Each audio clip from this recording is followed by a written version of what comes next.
Hello दोस्तों, नमस्कार सभी को मेरा नमस्कार दोस्तों। आइए आज मेरे साथ सब जर्नी चलेंगे द्वारिका नगरी। द्वारिका नगरी भगवान श्री कृष्ण को अर्पित है दोस्तों। यह भगवान श्री कृष्ण के 4 धामों में एक आता है और दुनिया में यह सबसे ज़्यादा प्रसिद्ध है द्वारिका नगरी। और अपने जीवन काल में एक बार जरूर आना पड़ता है द्वारिका नगरी।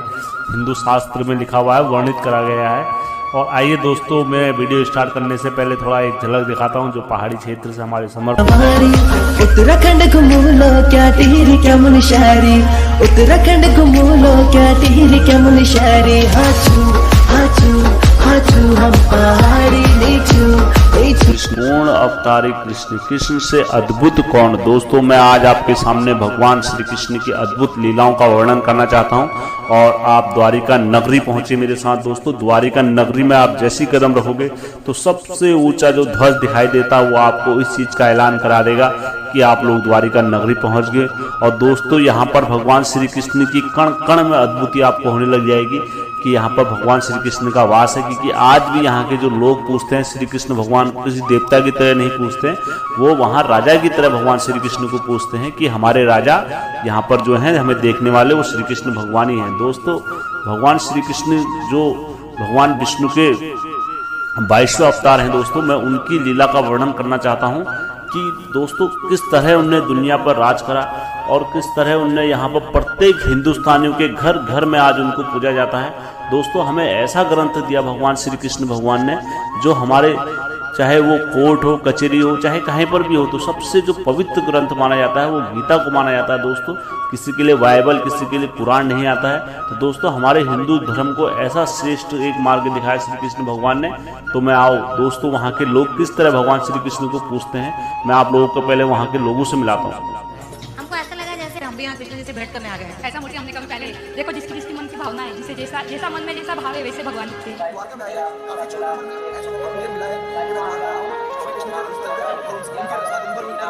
तो आइए दोस्तों, मेरे साथ आप द्वारिका घूमते हैं। दोस्तों, सबसे पहले मैं आपको वीडियो में बताऊंगा कि मैं आप लोगों को क्या क्या इस वीडियो में दिखाना चाहता हूं। दोस्तों, सबसे पहले मैं दोस्तों आप लोगों को ये बताऊंगा कि आप किस राज्य से, किस क्षेत्र से भी हो तो द्वारिका कैसे आएँ। उसके बाद दोस्तों मैं आप लोगों को इस वीडियो में बताऊंगा कि द्वारिका का निर्माण कैसे करा श्री कृष्ण भगवान ने और द्वारिका का निर्माण क्यों करना पड़ा। उसके बाद दोस्तों द्वारिका में कौन कौन सी जगह ऐसी है जहां पर घूमा जा सकता है द्वारिका में। उसके बाद दोस्तों मैं आप लोगों को द्वारिका को कितने बार नष्ट करा गया और इसे कितने बार बनाया गया वो सब इस वीडियो में आपको बताऊंगा दोस्तों, कैसे कैसे आपको द्वारिका घूमना है। दोस्तों, भगवान विष्णु के कई अवतार हुए, तो दोस्तों मैं आप लोगों को बताना चाहता हूँ कि भगवान के 24 अवतार हुए। 24 अवतारों में से दोस्तों बोला जाता है कि जो कल के अवतार है वो अभी होना है। बाकी जो 24 अवतार हैं भगवान विष्णु के, वो कौन कौन से अवतार हैं मैं आपको बता देता हूँ दोस्तों। जो 24 अवतारों की लीलाएं हैं, क्योंकि दोस्तों भगवान श्री कृष्ण के आगे ना भगवान विष्णु के आगे ना कोई ऐसा अस्त्र बन सका है, ना कोई ऐसा अस्त्र बनेगा। चाहे शब्द वाणीवार हो, चाहे कोई सा वस्त्र हो दुनिया का, वो भगवान विष्णु के आगे सब फेल है दोस्तों। क्योंकि वो नारायण है, वो पूरी सृष्टि की पालन करता है, सृष्टि को चलाने वाले वही हैं। और दुनिया को बचाने के लिए हर बार वो किसी न किसी रूप में अवतरित लेते हैं। और जब जब अवतरित लेते हैं तो दुनिया का उद्धार और सीख वही दिखाते हैं दोस्तों, नारायण। तो दोस्तों भगवान श्री कृष्ण के जो अवतार है मैं आप लोगों को बताता हूँ। तो 24 अवतारों में सबसे पहला अवतार है दोस्तों उनका संकादिक मुनि। उसके बाद वराह अवतार, नारद अवतार, नर नारायण अवतार, कपिल मुनि अवतार, दशादशी अवतार, यज्ञ अवतार, भगवान वृषभ अवतार, आदिराज पृथु अवतार, मत्स्य अवतार मतलब मच्छी का अवतार, ब्रह्म वृक्ष अवतार मतलब कछुए का अवतार। दोस्तों भगवान धनतात्रेय अवतार, मोहिनी अवतार, नरसिंह अवतार, बावन अवतार, हेंगरी अवतार मतलब घोड़े का अवतार दोस्तों, हरि अवतार, परशुराम अवतार, वेद व्यास अवतार, हस्य अवतार, राम अवतार, श्री कृष्ण अवतार, बुद्ध अवतार। और दोस्तों कल की अवतार अभी भगवान श्री कृष्ण लेंगे। तो दोस्तों कल की अवतार जो होगा भगवान का वो श्रेष्ठ होगा, क्योंकि उस युग में आके कल के अवतार में आके उनके साथ जो परशुराम जी साथ देंगे, हनुमान जी साथ देंगे, बोला जाता है अश्वत्थामा को श्राप से मुक्त करेंगे। तो ऐसे कई चीज़ों का उन्हें उद्धार करना है।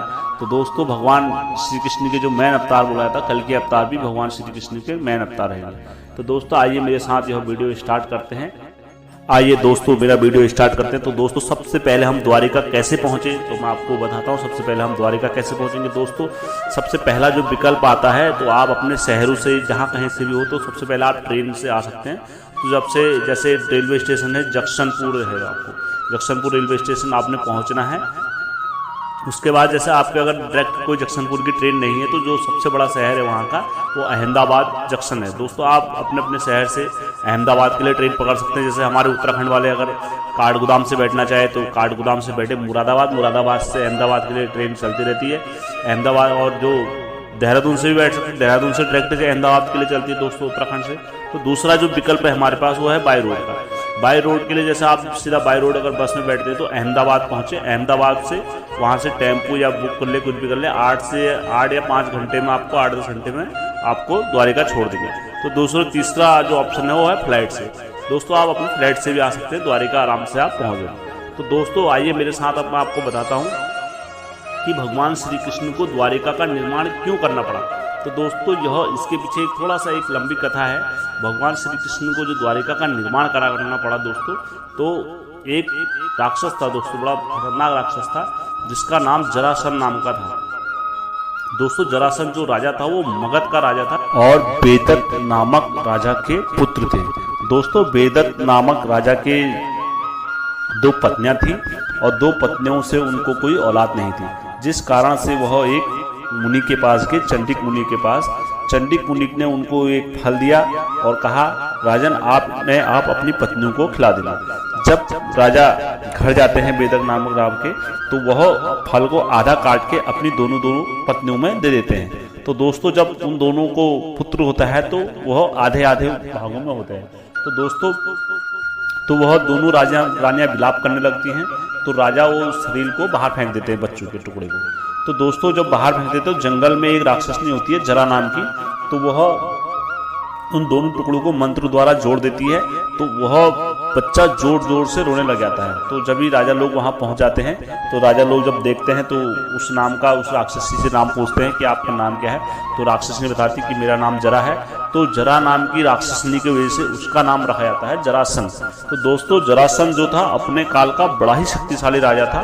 तो जरासंध नाम की जरासंध राजा की 2 पुत्रियां थी, जो 2 उनकी पुत्री थी, एक अत्रि थी और एक पुत्री थी।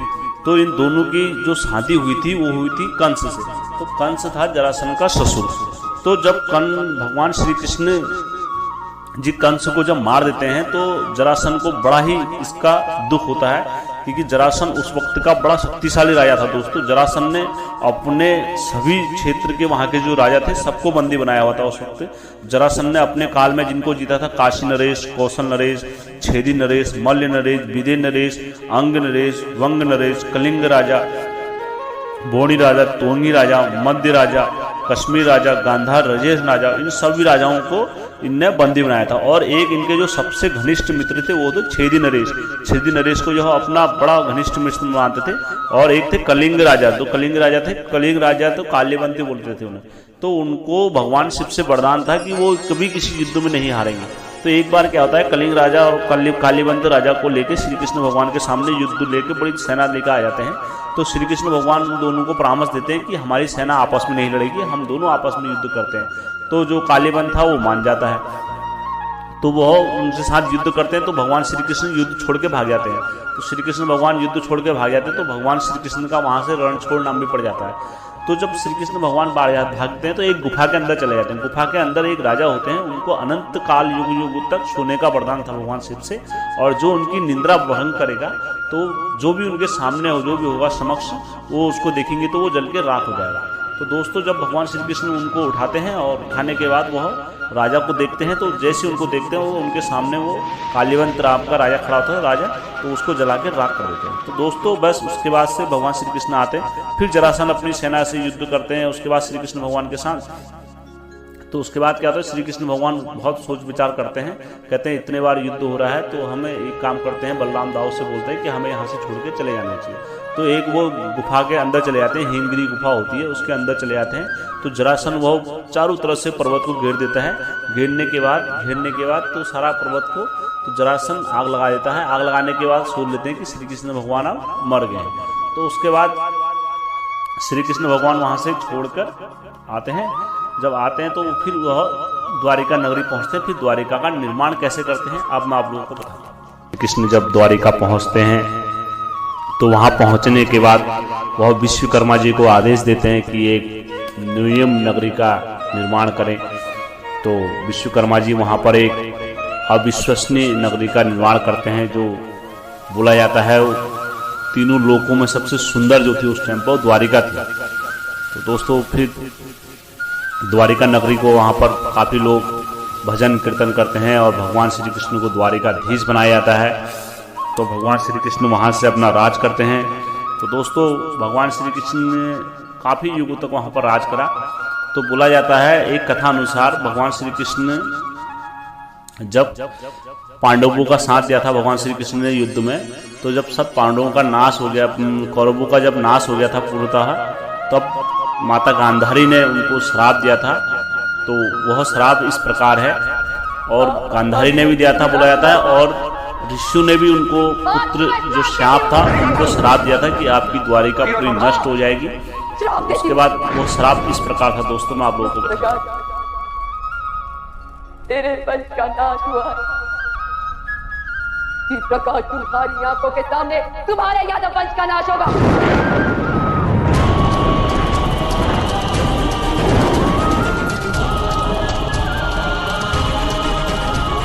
पशुओं की भांति सारे यादव पुरुष एक दूसरे का रक्त पी जाएंगे, और बछड़ों की भांति सारे यादवों के बालक क्रंदन करेंगे।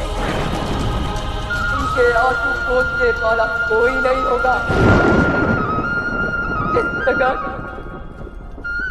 मेरा नगर में डूबा हुआ है, उसी प्रकार तुम्हारा नगर भी समुद्र में डूब जाएगा। तुम्हारे नगर के सोने के भवन समुद्र के पेटिया से पिघल जाएंगे, और तुम किसी वन में अकेले अशक्त और वृद्ध पशु की भांति एक दुकान के हाथों फेंक दिए जाओगे। एक पुत्रहीन माता के हृदय से निकला हुआ श्राप कभी विफल नहीं होता। है महान ऋषि, सुना है महात्मा कि आप भविष्य बता सकते हैं। बड़ी प्रशंसा सुनी है आपकी। क्या जानना चाहते हो? यदि ये सत्य है तो बताइए कि इस रमणी को आगे चलकर क्या होगा, पुत्र या पुत्री? यदि आपकी भविष्यवाणी सत्य नहीं हुई तो आप अपनी बाकी की तपस्या हमारी बंदी गृह में पूर्ण करेंगे। मेरे कोख से क्या जन्म लेगा? मदिरा के मत ने तुम्हारे भीतर के मानव को सुला दिया है। बोल, अब तुम केवल उस मूसल की भांति हो जिसमें कोई भावना नहीं होती। वो किसी भी वस्तु पर पड़ता है तो उसे कुचल देता है। आज से ठीक 1 सप्ताह के पश्चात तुम्हारे पेट से मूसल ही उत्पन्न होगा, जो तुम्हारे वंश के विनाश का कारण बनेगा। दोस्तों आप जैसी द्वारिका में पहुंचोगे तो आपको वहां पर रेलवे स्टेशन पर ही दिखाया कि आप द्वारिका में इन स्थानों पर घूम सकते हो। और सबसे पहले आपको वहां से टेम्पो या ऑटो चलते हैं, आप बुक कर लीजिए, तो आपको द्वारिकाधीश के सामने ही आपको छोड़ देंगे। तो वहां से आप पैदल करते हुए द्वारिकाधीश तक पहुंच जाओगे। दोस्तों आप अपने बजट के अनुसार रूम ले सकते हो। वहां पर रात में रुकने के लिए आपको 500 रुपये से स्टार्ट होते हैं। तो आपका जो बजट होगा आप उस हिसाब से अपना रूम ले सकते हो। तो दोस्तों जैसे आप द्वारिकाधीश जब पहुंचोगे तो दोस्तों वहाँ जो भगवान श्री कृष्ण हैं को पूजा जाता है, वो किसी राजा की तरह पूजा जाता है। ऐसा नहीं कि आप वहाँ पर नॉर्मल इंसान की तरह पूजा जाता है। भगवान श्री कृष्ण को राजा की तरह पूजा जाता है, और वहाँ पर देख के आपको ऐसा लगेगा कि भगवान श्री कृष्ण ये राजा है और राजा की तरह राज कर रहे हैं वहाँ आज ही।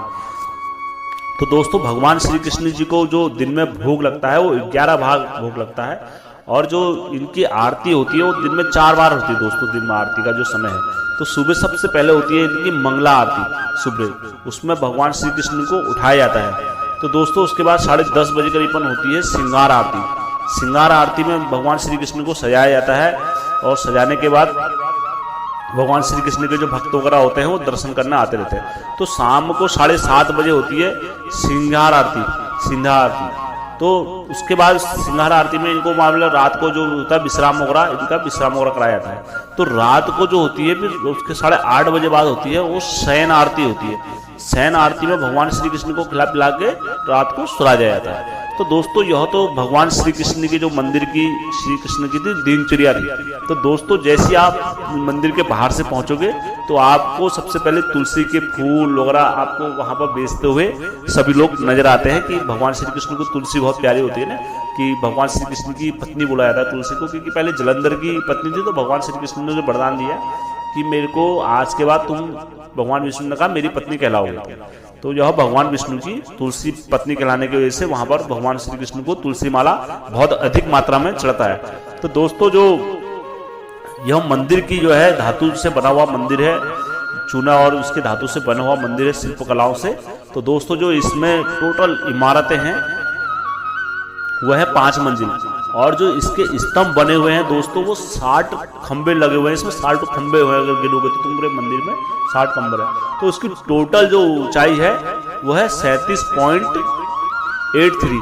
तो दोस्तों इसकी जो ऊंचाई है ये हाइट में है।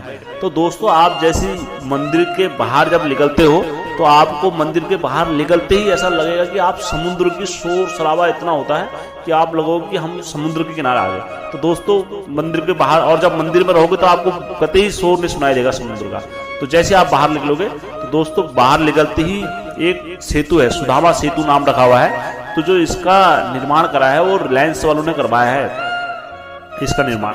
तो इसका जो नाम रखा हुआ गया है भगवान श्री कृष्ण के परम मित्र सुदामा जी के नाम पर रखा गया है सुदामा सेतु। तो जो इसका चार्ज न्यूनतम राशि रखी गई है वो 10 रुपए रखी गई है। तो दोस्तों आप जैसे सुदामा सेतु को पार करते हैं तो वहां पर आपको एक लक्ष्मी नारायण जी का मंदिर मिलेगा आपको। तो वह मंदिर के अंदर आप जब घूमते हो, इधर उधर सारी जगह घूमते हो, तो बाहर से आप जैसे आओगे तो बाहर से आपको दुर्वासा ऋषि जी की समाधि मिलती है। तो दुर्वासा ऋषि जो थे वो भगवान शिव के रुद्र रूप थे। तो रुद्र रूप होने के कारण उनको बहुत ज्यादा अधिक क्रोधित था। तो उनके श्राप से कोई नहीं बच सका, ना देवता, ना दानव, ना असुर। वो जिसे चाहते थे, जब क्रोध हो जाते थे तो तुरंत श्राप देते थे कि कभी ये नहीं सोचते थे कि मैं क्या कर रहा हूँ क्या नहीं कर रहा हूँ। वो इतिहास बदल देते थे हर चीज का। तो दोस्तों एक बार ऐसी हुआ, श्री कृष्ण भगवान को भी उन्होंने श्राप दे दिया। श्री कृष्ण भगवान जी ने रुक्मिणी से बोला कि चलो यार हम आशीर्वाद लेने चलते हैं, दुर्वासा ऋषि जी हमारे कुलगुरु हैं, हम उनसे आशीर्वाद लेते हैं। तो जब श्री कृष्ण भगवान दुर्वासा ऋषि जी के पास गए तो वहां जाके देखा, दुर्वासा ऋषि को ने बोला कि मुनि जी श्रेष्ठ आइए हमारे वहाँ खाने का। तो कहते हैं दुर्वासा ऋषि ठीक है मैं आप लोगों का निमंत्रण स्वीकार करता हूँ, लेकिन जब मैं खाना खाने जाऊंगा तुम्हारे घर तो मुझे रथ में ले जाओ और रथ के घोड़े नहीं ले जाएंगे, और रथ को आप दोनों चलाओगे। तो श्री कृष्ण भगवान जी उनकी शर्त मान लेते हैं। तो वो रथ में से घोड़े हटा देते हैं और रुक्मिणी माता और श्री कृष्ण भगवान दोनों जो रथ को खींचने लग जाते हैं। जब दोनों जो रथ को खींचते हुए आगे बढ़ते हैं तो रास्ते में माता रुक्मिणी को पानी की प्यास लग जाती है। जब माता रुक्मिणी को पानी की प्यास लग जाती है तो श्री कृष्ण भगवान अपनी बाएं उंगली से वहां पर गंगा को प्रकट कर देते हैं। तो श्री कृष्ण भगवान भी जल पीते हैं, माता रुक्मिणी भी जल पीती है। तो उसके बाद वो आगे को चलने लगते हैं। जैसे वो चलते हैं तो श्री कृष्ण जो बोलते हैं रथ को रोकने के लिए बोल देते दुर्वासा ऋषि आप रथ रोकिए। दुर्वासा ऋषि रोकते थे और श्री कृष्ण भगवान और माता रुक्मिणी पर क्रोधित होकर बोलते हैं कि आप दोनों ने अपनी प्यास बुझाई और मेरी प्यास नहीं बुझाई, मेरे को पानी के लिए तक नहीं पूछा। जाओ मैं तुम दोनों को श्राप देता हूँ, आज से तुम दोनों में वियोग स्टार्ट हो जाएगा, 12 वर्ष तक तुम अलग अलग रहोगे। तो उसके बाद जो थी रुक्मिणी माता बड़ी क्रोधित होकर चले जाती है और भगवान विष्णु जी की फिर तपस्या में लीन हो जाती है। तो दोस्तों यही कारण है कि द्वारिकाधीश में रुक्मिणी माता का मंदिर नहीं है और वहां उनको जगह नहीं मिली द्वारिका में। तो द्वारिका से 2 किलोमीटर की दूरी पर है रुक्मिणी माता जी का मंदिर। तो दोस्तों वहां जहां पानी निकला था वहां पर ये श्राप और दिया था कि आज के बाद कभी यहाँ पर कोई अन्न की उत्पत्ति नहीं होगी। तो वहां पर ये रिवाज है कि अन्न भी दान करते हैं और वहां पर पानी भी, वहां पर सूखा बढ़ गया पूरा उस क्षेत्र में, तो वहां पर जल भी दान करते हैं। क्योंकि वहां पर लोगों को जब जाते हैं तो वहां पर मट्ठे का रिवाज है, आप मट्ठा पिलाएंगे आपको और पानी दान देते हैं कि अधिकतर वहां पर 10 रुपए किलो आपको बहुत पेट भर मट्ठा मिल जाएगा दोस्तों। तो वहां की ये परंपरा है कि मंदिर के बाहर से आपको सारी चीजें मिलेंगी। तो दोस्तों आप जैसे बाहर निकलोगे तो यहाँ पर बाहर निकलने के बाद आपको 5 पांडवों के नाम पर 5 कुएं मिलेंगे। तो जैसा पांडवों का स्वभाव था तो कुओं का पानी उनके स्वभाव के अनुसार है कि जैसे धर्मराज युधिष्ठिर थे तो उनका स्वभाव बिल्कुल शांत और स्वभाव था धर्म के हिसाब से, तो उनका कुएं का पानी उस हिसाब से लगेगा।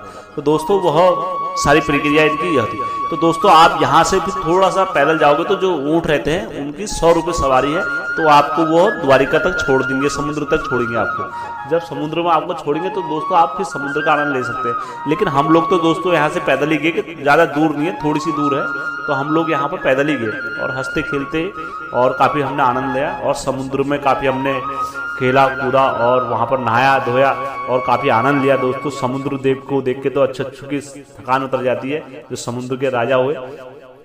तो दोस्तों काफ़ी हमने एंजॉय करा और समुद्र का पानी से काफ़ी नहाया भी हम लोगों ने, और कभी ये नहीं सोचा कि हम भीग गए क्या हो गया, लेकिन सारी थकान उतर गई समुद्र देख के।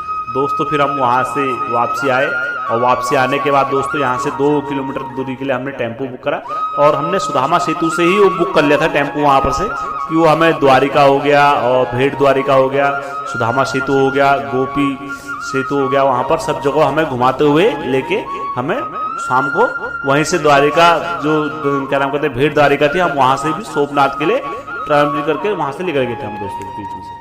तो दोस्तों हम सीधा 2 किलोमीटर की दूरी पर रूपमणि जी की माता के मंदिर पहुंचे।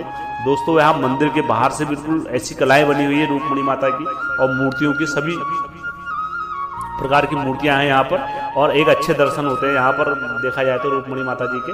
तो दोस्तों जब माता रूपमणि जी के दर्शन करे हमने, उसके बाद हम निकले यहाँ पर भगवान श्री कृष्ण के आगे धाम की ओर। तो दोस्तों जब हम रूपमणि जी माता जी के मंदिर से यहाँ से आगे निकलते हैं तो द्वारिका से 20 किलोमीटर की दूरी पर है गोपी तालाब, तो वहाँ से नागेश्वर मंदिर है, 5 किलोमीटर की दूरी पर नागेश्वर मंदिर है। तो दोस्तों गोपी तालाब में गोपी तालाब की जो कहावत है, पुरानी कहावत है, ये है कि यहाँ पर जो उद्धव जी मथुरा से जब सभी गोपियों ने कहा हम श्री कृष्ण भगवान के बगैर नहीं रह पाएंगे, तो उद्धव जी वहाँ पर उन सबको लेकर आए, वहाँ पर सबको लेकर आए। तो भगवान श्री कृष्ण ने उनको गोपी तालाब पर रोका। वहाँ पर जब गोपी तालाब पर रोका तो वहीं रात रहे, तो उनके साथ आखिरी रास लीला वहाँ खेली उनने। उसके बाद वह सभी लोग अप्सराएं जो भी थी उनकी गांव की, तो वह उसी धरातल पर चले गए, जमीन पर दब गए। तो उसके बाद वहाँ की जो रेत है तो वहाँ की रेत पीली होती है, कथा के अनुसार बोला जाता है और इसका पुराण वगैरह में सब में लिखा हुआ है कि जो यहाँ की सावन माह की एकादशी को बोला जाता है, श्री कृष्ण भगवान यहाँ आते हैं, उनके साथ दोबारा रासलीला करते हैं हर बार, और उनके साथ रासलीला करने के बाद वो पुनः अपने धाम को चले जाते हैं। तो दोस्तों यहाँ पर का जो बोला जाता है, जो चंदन है वो इतना पवित्र माना जाता है कि अगर आप उसे अपने मुख पर लगाओगे तो आपका चेहरे का निखार खिल जाएगा।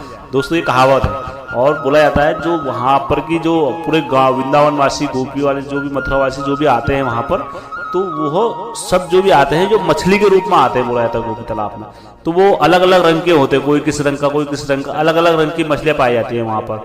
ये कथा के अनुसार भी है और उसमें बोला जाता है। तो सभी उनको दाना वगैरह जो भी देते हैं, अपना खाते पीते हैं। तो मथुरा वाले सारा फिर वहाँ से चले जाते हैं। तो दोस्तों आओ गोपी तालाब का आनंद लेते हैं। यहाँ पर लोग नहाते धोते हैं। उसके बाद यहाँ से आगे बढ़ते हैं नागेश्वर ज्योतिर्लिंग। जो दोस्तों गोपी तालाब से नागेश्वर ज्योतिर्लिंग है वो 5 किलोमीटर की दूरी पर है। आप दोस्तों नागेश्वर ज्योतिर्लिंग के बारे में मैंने आपको सब बधाई दिया है कि कैसे हो रहा है, यहाँ से क्या करना है। तो दोस्तों नागेश्वर ज्योतिर्लिंग से हम सीधा आगे चलते हैं अब भेड़ द्वारिका की ओर। दोस्तों जैसे आप भेड़ द्वारिका पहुंचोगे तो दोस्तों भगवान श्री कृष्ण यहाँ रात्रि में रहते थे और पूरा भेड़ द्वारिका ऐसा चमचमाता है रात को कि जैसे आप स्वर्ग में आ गए हो। पूरा समुद्र के बीच में ऐसा लगता है कि आप स्वर्ग में के आसपास यहाँ घूम रहे हो। तो दोस्तों जहाँ पर आप बोर्ड में जो चलते हैं वो एक जने से 10 रुपये सवारी लेते हैं। तो एक बार में कम से कम चले जाते हैं 300 या 100-200 लोग चले जाते हैं एक बार बोट में। मैंने अनुमान से मतलब इतने चले जाते होंगे 100-200, तो मतलब 100-200 आराम से चले जाते हैं। काफ़ी बड़ी बोट होती है तो इतने लोगों को एक साथ ले जाते हैं वो, और काफ़ी लोग जाते हैं। तो उसके बाद कम से कम तो लग जाता है आधा घंटा लग जाता है वहाँ पहुँचने में भेड़ द्वारिका। जब आप भेड़ द्वारिका पहुँचते हो तो भेड़ द्वारिका में दोस्तों कम से कम खाने की व्यवस्था भी है, पानी की व्यवस्था भी है। आपको यहाँ पर काफ़ी मछुआरे लोग रहते हैं और काफ़ी पर्यटन लोग रहते हैं, जिनकी वजह से पर्यटन लोगों की वजह से यहाँ पर जो स्थायी लोग हैं उनको रोजगार मिला हुआ है। और उनकी दिनचर्या चल रही है यहाँ पर। और दोस्तों यहाँ पर आपको हाथ के नख के अंगूठे मिल जाएंगे और आपको शंख मिलेंगे, चाहे पंच शंख ले लो, कितने भी शंख प्रकार का आप ले लो। यहाँ पर से आपको समुद्र से निकालते हैं तो बेचते हैं वो लोग, जो उन्हें मिलता है समुद्र से दोस्तों। तो काफी अच्छा दृश्य है, यहाँ पर भंडारा भी लगे रहता है यहाँ पर, आप करना चाहो तो दोस्तों। आप जब भगवान श्री कृष्ण के नीचे दर्शन करने जाओगे तो साथ में ही यहाँ पर एक कथा के अनुसार बोला जाता है कि जो सुदामा जी थे वो यहीं पर आए थे और भगवान श्री कृष्ण से यहीं मिले थे रात्रि में। तो दोस्तों वह बड़े शर्माए हुए थे, घबराए हुए थे। तो श्री कृष्ण भगवान ने बोला जाता है कि जबरदस्ती उनसे चावल लिए तो चावल खाए। तो दोस्तों यहाँ पर आज भी वो रीति बनाई जाती है कि यहाँ पर अपने अपने घरों से चावल लेकर आते हैं और यहाँ पर चावल लेते हैं और यहाँ से चावल ले जाते हैं अपने घरों को, अपने अनाज कुंड में रखते हैं, जहाँ जहाँ उनके मतलब राशन के भंडार रहते हैं तो वहाँ रखते हैं। तो दिन चौगनी रात चौगनी उनका आसन का भंडार कभी खत्म नहीं होता, बोला जाता राशन का। तो दोस्तों ऐसी परंपरा यहाँ पर से बोला जाता है द्वारिका से। तो दोस्तों बड़ा आनंद लिया हम लोगों ने और मैं आशा करता हूँ मेरे इस वीडियो से आप लोगों को सभी को सीख और कुछ मिला होगा। तो दोस्तों आप लोग जरूर करना। दोस्तों मेरा एक मात्र वीडियो बनाने का एक ही मकसद है कि अपने हिंदू धर्म को आगे बढ़ाया जाए और अपने जो भी हमारे हिंदू धर्म के मंदिर वगैरह हैं उनको आगे कराया जाए। तो दोस्तों आप लोग मेरे साथ सब एक बार बोलेंगे जय श्री कृष्ण भगवान की जय हो, जय हो द्वारिकाधीश की जय हो। तो दोस्तों इसके बाद मैं अपने उत्तराखंड के वीडियो में पुनः आऊँगा और अपने उत्तराखंड के देवी देवताओं के बारे में वीडियो बनाऊंगा दोस्तों। तो थोड़ा दोस्तों मेरा यह वीडियो लेट हुआ, तो मैं आशा करता हूँ मेरे चैनल को आप सभी लोग लाइक और सब्सक्राइब करेंगे। तो एक बार दोस्तों जय श्री कृष्ण भगवान और मेरे साथ अभी सभी लोग बोलेंगे जय श्री कृष्ण भगवान।